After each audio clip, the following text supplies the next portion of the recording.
এক প্রকার করছি। আচ্ছা, আমরা অবশ্যই রাজনীতির নিয়মটা কি?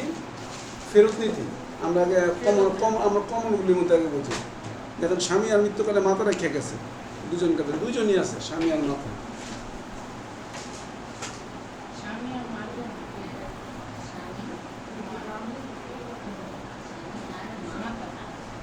এক মুসলমান উত্তরাধিকারী হিসাবে বা মৃত্যুবরণ করার পর তার স্বামী এবং মাতাকে রেখে যায়।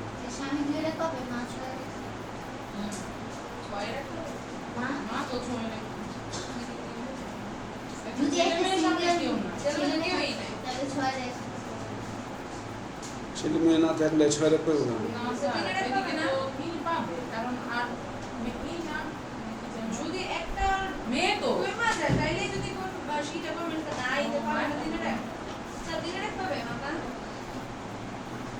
এই জায়গায় একটু আমরা ভুগাইবো, মাথার একটু কনফিউজ করবো মাঝে মাঝে যে এটা 6 রাখা মানে দিনে কোনো একটা ক্লিয়ার করতে হবে।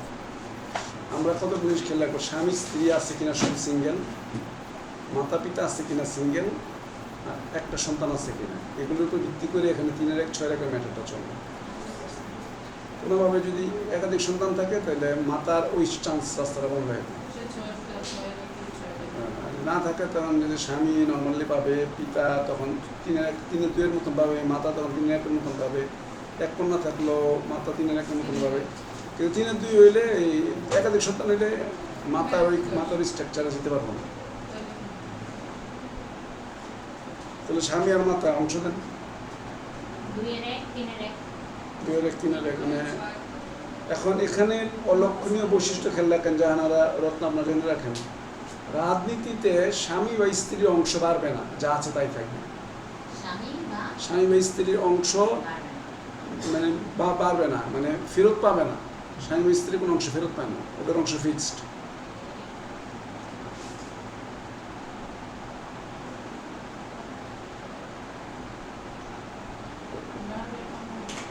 স্বামী বা স্ত্রী আউলের মতন অংশ যেমন কমেও না, ওখানে যেমন কমেছে এখানে এরকম ফেরত পেয়ে পারবে না। অর্থাৎ স্বামী স্ত্রীর অংশের কোনো পরিবর্তন নাই, এক কথা শেষ। রাজনীতিতে স্বামী স্ত্রীর অংশ ফিক্সড।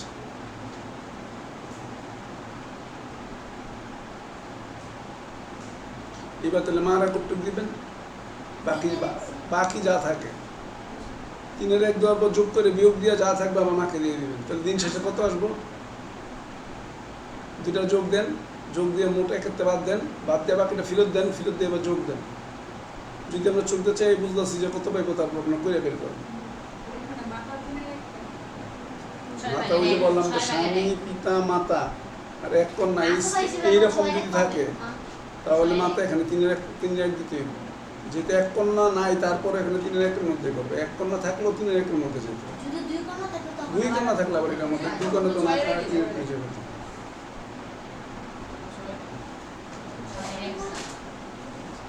তারা 6-এর 1 দিলেন, অবশিষ্ট স্বামীর আগে 2-এর 1 দিলাম, তাহলে আর মাতার দিলাম হচ্ছে 3-এর 1, 2-এর 1 3-এর 1 যোগ করলে আমরা 6-এর 5 পাবো। তখন মোট সম্পত্তি 1 মনে করে যদি বাদ দিতে 6-এর 1 থাকবো, এই 6-এর 1টা স্বামীকে দিতে পারতেছে না, এটা আবার মাকে দিয়ে দিবে। এবার মার অংশ যোগ করে দেন, করতে হয় মা কর্তৃক দিয়ে দেন। মা এখন ওয়ারিশ সূত্র পাইলেও ফেরত নীতি অনুযায়ী রাজনীতি অনুযায়ী পাবে বাকিটা। সিয়াম বলেন বাকি কতটুকু পাবে?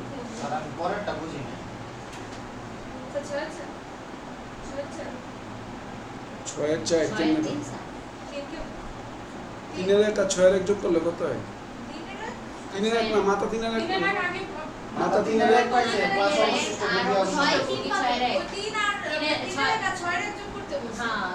মা তো বাড়তি অংশ তো স্বামীকে দিতে যাচ্ছে না, বাকি মাকে দিতে হইব। মা তো স্বামী স্ত্রীর অংশ বাড়বে না তো। 6-এর 3 6-এর 1 আর 3-এর 1 যোগ করলে 6-এর 3 কাটাকাটি করলে 2 ভাগের 1, ওই মানে স্বামী 2-এর 1 আর মা 2-এর 1, মানে স্বামী অর্ধেক সম্পত্তি লইয়ে বলা, মা বাকি অর্ধেক সম্পত্তি লইয়ে যাবে। এমনি বুঝছেন? এমনি কিন্তু আমরা অন্য বুঝে লাইছিলাম যে স্বামী যখন 2-এর 1 পাইছে আর আছে তো 2-এর 1, মা এমনি পাও ফেরত পাক, অমনে পাক, মা বাকি 2-এর 1 কি পাবে? ওইটা দেখলে শিখা হলো। এটা তো আমরা এমনি বলতেছি স্বামী একটু করবো যা থাকবে এটা অবশ্যই আপনি দেখলেও বোঝা যাইতেছে যে ও অর্ধেক পায় বাকি অর্ধেক কি বাকি তো অর্ধেকই হইব বাকি তো আছে হাফের পর আর থাকেই তো অর্ধেক। আচ্ছা পরেরটা স্ত্রী আর হচ্ছে ভগিনী, স্ত্রী এবং ভগিনীকে খেয়াল রাখবে দুইজনে।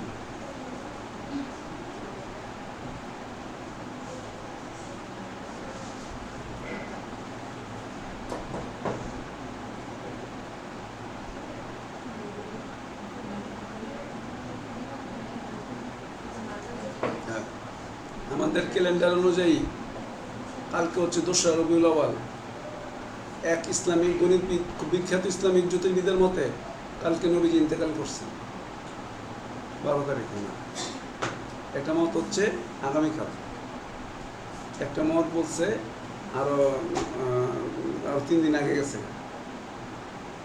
মানে নবীজির মৃত্যু যেটা 12 রবিউল আউয়াল, এটা কন্ট্রাডিকশনের বহুত ক্ষেত্র আছে। কালকে একটা মত হচ্ছে আগামীকাল।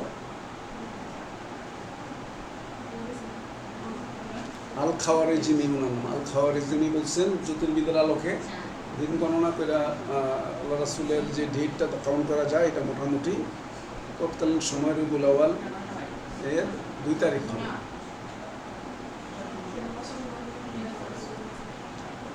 এটা মধ্যে কে বুঝি কত হইব, তারপর আমাদের কইরা বাড়ি করতে হবে। বোনেরা কত দিচ্ছেন ভগিনীকে? 2-1 যোগ করে বাদ দিলে কতটুকু হয়? 4-3, তারপরে 1 থেকে বিয়োগ দিলে 4-1। 4-1 তো 4-1 আবার দিয়ে দিলে এবার আপন ভগিনী টোটাল কত পাবে? 4-3। 4-3 এটা অঙ্ক।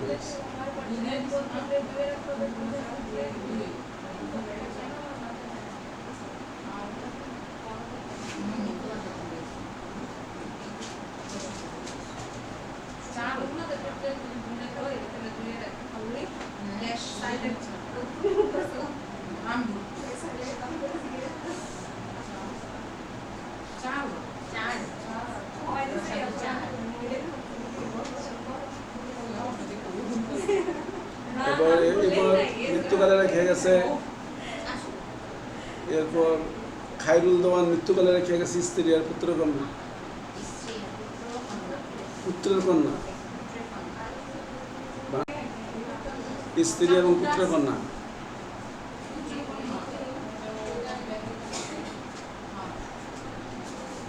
আর একটা খাতার মধ্যে তোলেন মাতা পুত্রের কন্যা,